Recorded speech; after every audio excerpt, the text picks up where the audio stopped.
thought I would do kind of a 6-month review of this Brinly dump cart that I picked up. I had some concerns early on. When I bought this, it went together super easy, as you recall if you watched my other video. But it is a plastic, or I don't know what they call that, polyplasticine or something, whatever. Anyway, I've always had metal carts, so I wasn't sure if this cart would hold up to the test of time, especially up here in these cold winters. The good news is, 6 months in, and most of those have been cold months, and nothing to it. It's about 25 outside right now, and still flexible. And so that was the big issue, is that I'm thinking, man, you know, it's going to be down near zero, and I'm going to throw some lumber in the back of this thing or something heavy, and it's just going to crack it. Well, I don't know exactly what it's made out of, but that has not been an issue at all, so that's really nice. Other than that, you can see it's holding up quite well.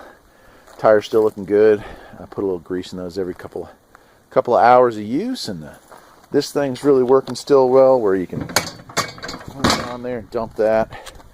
So I like that a lot too.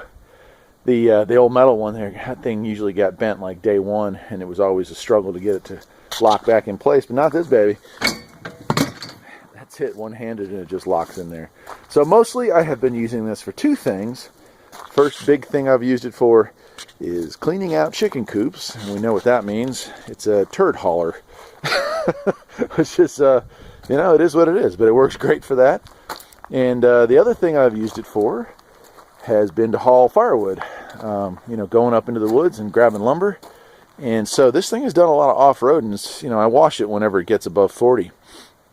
So it looks kind of okay right now, but yeah, I'll drag it behind the tractor there and take it up into the woods and take some fallen lumber, fallen trees, chop it up, throw it in the back of that.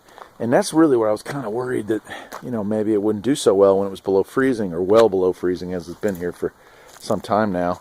And no problems at all. So super happy with that. Super happy with that.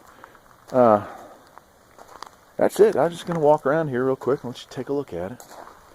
Plastic, I'll tell you what, I'll zoom in real close here too. The plastic has hardly taken any significant scratches. That was also kind of a surprise. Like a bed liner on a truck gets gouges in it. And, you know, I kind of thought that would happen here early on, because I do use a pitchfork to stab, you know, to get the stuff in and out of it, but not had a problem there. In fact, the only real gouge is right here. You can see that, hopefully. That was actually from a saw blade, so I kind of take ownership of that one. I wouldn't expect any material to hold up to it, but I was using this as kind of a workbench, and got a little too close, shall we say, on one of my cuts, so that was that. But haven't built the rails. I was still thinking about building rails, you know, that you can put railings in here and here and here. And the dividers, I've got the cardboard cut out for. Haven't really had a need for that, but it is kind of cool that it's available if I ever need to do that. And yeah, so that's it. So that's the Brinly 10 cubic foot. I don't know the model number off the top of my head. Oh wait, let's see down here. The Brinly 10 cubic foot. And I don't know if it'll focus or not. Nah, it doesn't want to focus, but I'll just read it off. PCT-1018H. Made in the USA, which is always nice.